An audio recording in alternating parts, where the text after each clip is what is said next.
heavyweight professional wrestler Sam Houston. You know, I know true champions in the political professional wrestling ring. The American Adversaries on AM 660. The Answer. These guys pile drive liberal baloney. All right, welcome back to the show. That's right, folks. We pile drive liberal baloney. I am Christopher Hart, along with the chairman of the board, Michael McBath. And we got Lucas Paris in here, so we're up on the Periscope as they're examining our videos from last night. You will find us, however, at our channel on YouTube, which is American Adversaries TV. Jeff Sinnis is on the bridge. 407-774-8255 is the number. Before we get going with this Jimmy Carter thing, Mike, somebody asked me today. Yesterday we were talking a little bit about, you just got back from Booth Bay, Maine, isn't it? Right. Booth Bay, Maine, Bar Harbor, that whole coastline, which is absolutely beautiful. They were asking, how did you know about fairy flowers? I didn't. I thought when you said that you were being, there actually are fairy flowers. I know. This wasn't a joke. I'm a very suave and debonair guy. I reckon so. And I'm very academically oriented, so I did go to the Botanical Gardens. And, we have Lou Gardens, here in Orlando. Yeah. So in Booth Bay, they actually have 80 acres dedicated to all forms of flowers. And I take it these are flowers natural to Booth Bay, and then Maine. Also how they're planted based on altitude and the rocks and the dirt and Listen to you. Besides being a swinging guy, I'm pretty serious here. Yeah, but I got you. What I found interesting, they had a group of flowers called the fairy flowers. And, that was interesting. I thought you were kidding. And I noticed this is not a joke. Know, that's what I was told today. Yeah. Not a joke. Yeah. And the idea is you would plant the flowers in your garden. Sure. And these flowers were predominantly purple, pink, and white. What else? And then at night, the fairies would dance in between the flowers. Okay. Now, you didn't know this. No. See, I really do my homework. Late at night, if you go out at 12 o'clock at night and stand under the elderberry bush or tree, whatever you want to determine it, right. At 12 at night, you're supposed to see all the fairies go by. Let's see, that would be Anthony Weiner, Hillary. No, wait, I'm talking flowers. And they're absolutely beautiful. Right. And somebody asked me, well, where do you think they should plant them in Orlando? And I said, well, I have to go check with, Lou Gardens. I'm not sure if they have their group there or not, but they might plant them around the Disney hotels. That might be a beautiful place for... Right along the Disney parade route. Whatever. But, I think for people who enjoy flowers in this day and age, it's an interesting group. Yeah, maybe the president might plant some of those around the White House, around too. the White House, right. And then you can go out in rainbow night. style, right? Right, you can go out at night, 12 o'clock, stand under the elderberry bush, and we'll look for the fairies dancing between the flowers. Great. Oh, like I said, I thought you were kidding, but there actually are. I do my homework, Chris. I see that. I'm not a politician. This is a straight up. You a Penn Stater. That's it. Go Lions. All right. Jimmy Carter has come out and said what we all already knew, but the news is Jimmy Carter came out and said what we all already knew. Tell him. Well, the day he made the statement that he really felt that our president, Mr. O for Zero, they felt that his handling of all our international affairs was the most pathetic he's ever seen for any president ever to hold office. Now, can you imagine? Here's Jimmy Carter, unanimously rated the worst president maybe in the history of the country. Well, certainly in modern day. In modern day, at least. Yeah. And he even makes that statement. Imagine what the fellow Democrats feel. Well, he's right. that's unfortunately for them. But in all seriousness, this is devastating for anybody who's paying attention for Barack Obama. But not only Barack Obama, but for somebody else too.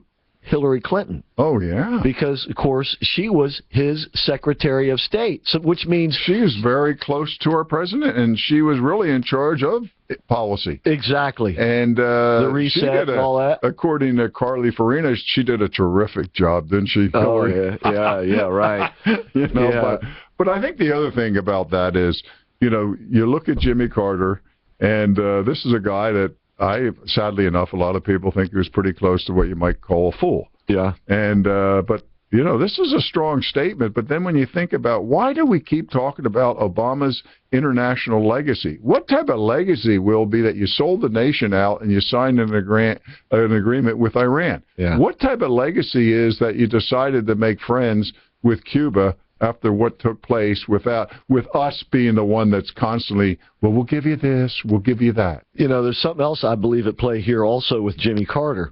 You know, he's the one, of course, who brought Anwar Sadat and Menachem Begin together for the peace accord between Israel and Egypt, which, by the way, holds pretty well to this day. Right. But he's also always had this burning desire, if you will, to bring the Palestinians to have their state and everything. Right. And we've discovered, of course, in our discussions every week with Abe Katzman and the news reports that we catch over there on Israel, that Hamas and the Palestinians are being threatened by the Islamic State. So I'm sure Jimmy Carter is aware of this, and because he keeps, I'm sure, as he can with his people over there, and he's finding out that Israel and Hamas are actually coming into a sort of an uneasy alliance because they have a common enemy in the Islamic State who's just about to take over Syria. Syria's just about ready to fall. That's why Assad's almost ready to use chemical weapons, which, oh, by the way, he still has, even after the red line's still somewhere out there. Well, maybe it faded in the rain or something. Well, don't you remember Barack Obama standing up in the White House in the Rose Garden telling us that, making the announcement that today the chemical weapons are gone out of Syria. Oh, yeah, right. Our friend John Kerry, who fell with his tricycle, he, remember a few weeks ago, he made the statement that, oh, you know what? They're using chemical weapons. Okay, John, why didn't you tell us it clear? Yeah, that we've known they've been doing this. As Abe described it, they drop it basically in 55-gallon drums out, just push it out of an airplane. And it's very low. But it's very cruel. Cruel. Absolutely. Absolutely. So Jimmy Carter sees of the Middle East collapsing and succumbing to the Islamic State, which is not at all what he had envisioned. He had envisioned, somehow the Palestinians and Israelis are all living in peace and harmony. This is all going out the window, you see. So that's what's wakened him. And everybody's going to have their moment of awakening. This is what's happened here. This is the significance of Jimmy Carter saying this. That's everybody a new low. This world that we're heading into, the future that we're heading into, we're going to have some rude awakenings. And he's having his. We've already had ours. Okay? The other players, though, are going to begin to have theirs. And it's going to be undeniable, and it's going to be unescapable. And Jimmy Carter is probably going to die fearing that everything that he had hoped for now farther away than it ever was before. Plus, and correct me, isn't he a very religious man, Jimmy Carter? Christian.